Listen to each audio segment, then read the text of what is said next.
പുത്തനത്താണിയിൽ bus മറിഞ്ഞുണ്ടായ അപകടത്തിന് കാരണം ബസിന്റെ അമിത വേഗതയും റോഡിലെ മൺകൂനയുമാണെന്ന് നാട്ടുകാർ.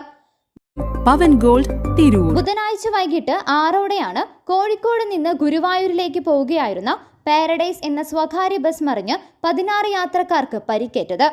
ദേശീയപാത 66 നിർമ്മാണത്തിന്റെ ഭാഗമായി റോഡിലുണ്ടായിരുന്ന മൺകൂനയിലും തുടർന്ന് ഡിവൈഡറിലും ഇടിച്ച് നിയന്ത്രണം വിട്ടാണ് ബസ് മറിഞ്ഞത്.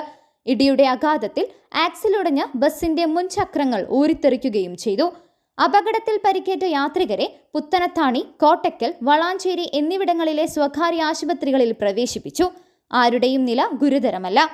അവധി ദിനമായതിനാൽ ബസ്സിൽ അധികം യാത്രക്കാർ ഉണ്ടായിരുന്നില്ല.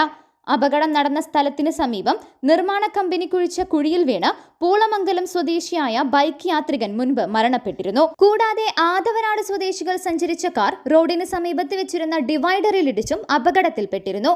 നിരന്തരമായി ഈ ഭാഗങ്ങളിൽ അപകടമുണ്ടാകുന്നത് നാട്ടുകാർ പ്രതിഷേധിച്ചു. നിർമ്മാണം നടക്കുന്ന ഭാഗത്ത് യാതൊരു സൂചനാ ബോർഡുകളും സ്ഥാപിക്കാതെയാണ് ദേശീയപാത നിർമ്മാണ കമ്പനി പ്രവൃത്തി നടത്തുന്നതെന്നും ഉദ്യോഗസ്ഥരുടെ അനാസ്ഥയാണ് ഇടയ്ക്കിടെ ഉണ്ടാകുന്ന അപകടത്തിന് കാരണമെന്നും നാട്ടുകാർ പറഞ്ഞു. News desk Tirur live. Majestic jewellers Tirur. Marble land Tirur Changaramkulam. Pavan gold Tirur.